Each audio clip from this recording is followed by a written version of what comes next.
हिंदू पौराणिक कथाओं के मुताबिक इच्छाधारी नाग एक कोबरा होता है। यह सांप 100 साल की उम्र पूरी करने के बाद रूप बदलने की क्षमता हासिल कर लेता है। इसके बाद यह सैकड़ों सालों तक जीवित रहता है। ऐसा भी माना जाता है कि नागों में कुछ ऐसे नाग भी होते हैं जो सभी तरह का ज्ञान रखते हैं। पुरानी मान्यताओं के मुताबिक इच्छाधारी नाग नागिन वे होते हैं जो इंसानी रूप में धरती पर घूमते हैं। इसी तरह की इस्लामिक घटनाओं और वाक्य से रूबरू होते रहने के लिए आज ही सब्सक्राइब करें हमारे चैनल इस्लाम हिस्ट्री को और साथ ही बेल आइकॉन को प्रेस करें।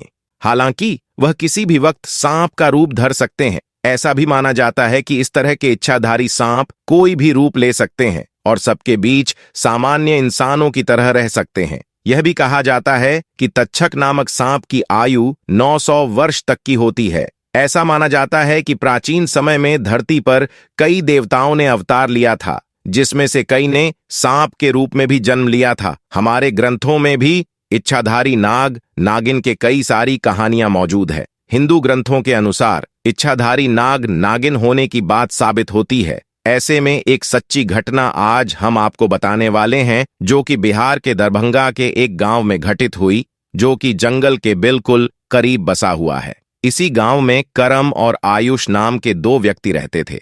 दोनों के बीच काफी अच्छी दोस्ती थी और दिन के समय दोनों ही बकरियों को चराने के लिए जंगल में जाया करते थे। इस जंगल में एक इच्छाधारी नागिन अपने नाग के साथ रहा करती थी और अपनी नागमणि की रखवाली किया करती थी। एक बार आयुष की एक बकरी घने जंगल में चली गई तो आयुष ने करम से कहा कि तुम आज मेरी बाकी बकरियों को लेकर घर वापस चले जाओ और मैं अपनी इस बकरी को जंगल के अंदर से ढूंढकर वापस आता हूं, जो शायद जंगल में थोड़ा अंदर चली गई है। उधर नागिन भी अपना भेष बदलकर तथा मनुष्य रूप धारण कर नाग को नागमणि की रक्षा के लिए छोड़ गांव के भ्रमण के लिए निकली हुई थी। जब आयुष अपनी बकरी को ढूंढते हुए उसे जंगल में पहुंचा तो पेड़ के नीचे बने बिल में से उसे तेज रोशनी आई हुई दिखाई दी। उसे लगा कि कोई कीमती हीरा या फिर आभूषण उसके नीचे छुपा हुआ है, तो उसने उसी पेड़ की टहनी को तोड़ा और एक बड़ा सा डंडा बना लिया और उसे बिल को जोर जोर से मारकर तोड़ने लगा।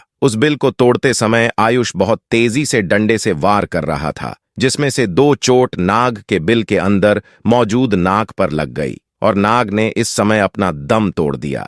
जब आयुष ने मरे हुए नाग को देखा और उसके पास तेज चमकती हुई मणि को देखा तो वह समझ गया कि वह चमकती हुई चीज और कुछ नहीं बल्कि नागमणि है। उसने पहले नाग को डंडे से हिलाकर देखा और यह सुनिश्चित किया कि नाग मर गया है या फिर जिंदा है। फिर उसने जब इस बात को पक्का कर लिया कि नाग मर गया है तो उसने अपनी जेब से रुमाल निकालकर उसके अंदर उसे नागमणि को रख लिया और भागता हुआ तेजी से घर को निकल गया और यह भी भूल गया कि वह जंगल में अपनी बकरी को ढूंढने आया था और वह बकरी अभी भी जंगल में ही रह गई है। इधर जब नागिन वापस अपने बिल की तरफ लौटी तो जैसे ही उसने नागमणि गायब पाई और अपने नाग को मरा हुआ देखा तो वह गुस्से से आग बबूला हो गई। उसने अपनी शक्ति से नाग की आंखों में देख लिया कि उसके नाग का कातिल कौन है। आयुष ने अब एक बहुत बड़ी गलती कर दी थी। उसने नाग के मरे हुए शरीर को वहीं जंगल में छोड़ दिया था। अगर वह नाग के शरीर को उसी समय जला देता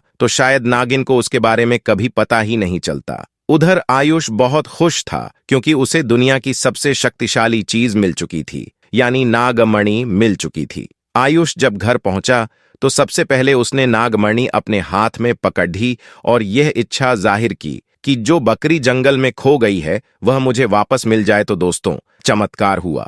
अगले ही पल वह बकरी उसके घर के दरवाजे के बाहर खड़ी थी। आयुष यह सब देखकर बहुत खुश हो गया। उसने नागमणि की सहायता से अपने घर को भी बदल दिया और अपने गांव का सबसे अमीर इंसान बन चुका था, और वह भी केवल और केवल नागमणि की मदद से। अपने नाग की हत्या का बदला लेने के लिए नागिन आग बबूला हो उठी, परंतु वह विवश थी क्योंकि आयुष के पास उसकी नागमणि जो थी, और वह तब तक आयुष को नुकसान नहीं पहुंचा सकती थी जब तक उसके पास वह नागमणि मौजूद है। दोस्तों, कहते हैं कि इच्छाधारी नागिन बगैर नागमणि के भी कोई भी रूप धारण कर सकती है। अपनी शक्ति का फायदा उठाकर नागिन ने एक सुंदर कन्या का रूप धारण किया और आयुष किसी काम से दूसरे गांव जा रहा था तो उसके बीच रास्ते में बैठ गई और रोने लगी। जब आयुष ने देखा कि एक बहुत ही सुंदर स्त्री रो रही है तो वह तुरंत बैलगाड़ी से नीचे उतरा और उस कन्या से पूछने लगा कि आप रो क्यों रही हो। लड़की के भेष में उतरी। उस नागिन ने कहा कि मेरा नाम नेहा है और मैं अपने पति के साथ दूसरे गांव में रहती हूं, परंतु कल वह एक कन्या के साथ शादी करके आ गया और मुझे धक्के मारकर घर से बाहर निकाल दिया। मैं बेसहारा हूं, लाचार हूं।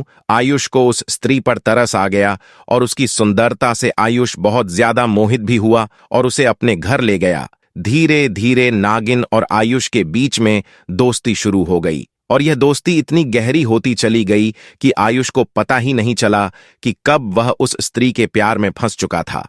एक दिन आयुष और नेहा यानी वह नागिन दोनों घूमने के लिए गए और एक जगह एकांत पाकर नेहा ने आयुष से पूछा, तुम्हारे गले में यह चमकती हुई चीज क्या है? तो आयुष ने बोला, अरे कुछ नहीं, एक साधारण सा आभूषण है, मुझे बहुत अच्छा लगता है, इसीलिए मैं इसे गले में पहना हूं। दोस्तों, यह वही आभूषण था जिसे आप नागमणि के नाम से जानते हैं। जब नेहा बोले कि क्या तुम मुझे यह आभूषण कुछ समय के लिए दे सकते हो, क्योंकि मुझे इसकी चमक बहुत भाती है, मैं इसे पहनकर देखना चाहती हूं कि आखिर यह मेरे गले में कैसा लगता है। इस पर आयुष चिल्लाते हुए बोला, नहीं, मैं तुम्हें यह नहीं दे सकता हूं, इसके बदले तुम कुछ भी मांग लो, मैं तुम्हें दे दूंगा। इस पर नेहा एकदम से गुस्सा होकर बोली, आयुष, तुम तो कहते थे कि तुम मुझे बहुत प्यार करते हो, अपनी जान से भी ज्यादा प्यार करते हो, परंतु मैंने तुम्हारे गले का यह छोटा सा आभूषण क्या मांग लिया? तुम इस चीज के लिए मुझे मना कर रहे हो, मुझ पर गुस्सा कर रहे हो। रहने दो, मैं जानती हूं तुम्हारे लिए क्या ज्यादा मायने रखता है। दोस्तों,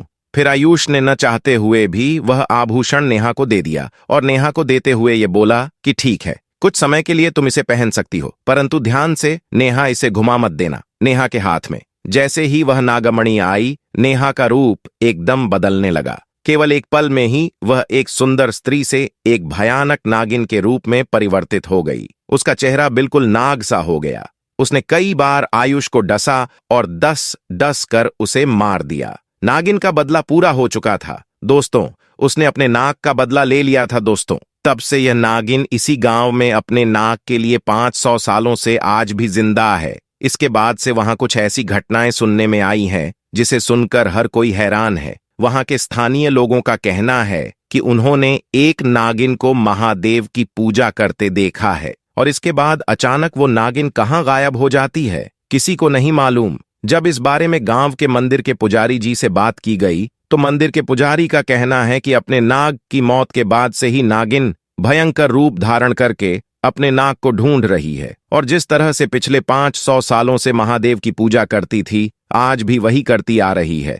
नागिन इस मंदिर में आती है और भगवान शिव से अपनी प्रार्थना कर बिना किसी को नुकसान पहुंच जाए चली जाती है। आज भी लोग कहते हैं कि तकरीबन 500 साल से नागिन इस मंदिर में रह रही है। तो दोस्तों, कभी भी एक नागिन के नाग को मारना नहीं चाहिए और साथ ही नागिन की नागमणि को तो भूल कर भी छूना नहीं चाहिए, अन्यथा वह नागिन 7 जन्मों तक उस व्यक्ति का पीछा नहीं छोड़ ढाती। अगर नाग को मार दिया तो उसे आग में जला देना चाहिए, नहीं तो नागिन नाग की आंखों में मारने वाले की तस्वीर देखकर बदला लेती है। आपको यह घटना कैसी लगी? अगर आपको यह घटना अच्छी लगी तो महादेव के भक्त कमेंट सेक्शन में पूरी श्रद्धा से लिखना ना भूले, हर हर महादेव, ताकि भगवान शिव की कृपा आप पर और आपके परिवार पर सदैव बनी रहे। साथ ही दोस्तों, वीडियो को लाइक और शेयर करना ना भूले। चैनल को अगर आपने अभी तक सब्सक्राइब नहीं किया है तो जल्दी से सब्सक्राइब करके बेल आइकन को प्रेस कर दे। तो दोस्तों, आपका बहुत बहुत धन्यवाद।